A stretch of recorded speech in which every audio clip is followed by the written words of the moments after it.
తండ్రి ఆస్తిలో సమానమైన హక్కు ఉంటుంది అని అంటున్నారు కదా.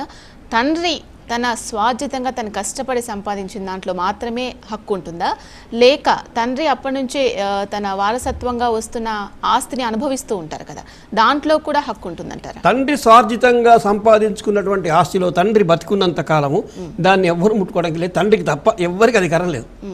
అది ఖచ్చితంగా ఓన్లీ తండ్రికే.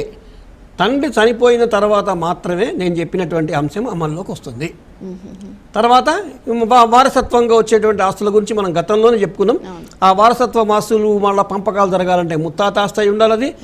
తర్వాత మునిమనవడు దాన్ని పార్టిషన్లో క్లెయిమ్ చేయొచ్చు. పార్టిషన్ సూట్ ఫైల్ చేసుకొని తనకు ఎంతైతే వాటా వస్తుందో వాటా ఆ మునిమనవడు అడగచ్చు. అది ఆ రకంగా వాళ్ళకి డిస్ట్రిబ్యూట్ అవుతుంది. ఆ వారసత్వం ఆస్తిలో కూడా కూతురికి సమానమైన వాటా వస్తుంది, కొడుకుతో పాటుగా సమానంగా వస్తుంది. ఇప్పుడు కొడుకు అని అనకూడదు, కొడుకు అన్నా ఒకటే, కూతురు అన్నా ఒకటే, ఎవరన్నా ఒకటే. ఆ రకంగా ఉందన్నమాట ఇప్పుడు.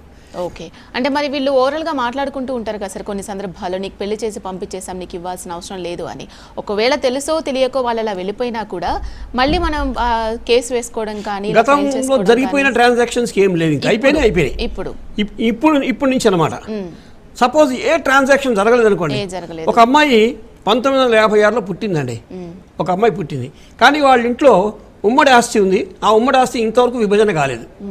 విభజన కాకపోతే కనుక ఖచ్చితంగా ఈ అమ్మాయికి కూడా ఆ ఆస్తిలో వాటా వస్తుంది. అంటే వాళ్ళ ఇంట్లో అన్నదమ్ములు ఉంటే అన్నదమ్ములతో సమానంగా ఈమెకు కూడా వాటా వస్తుంది.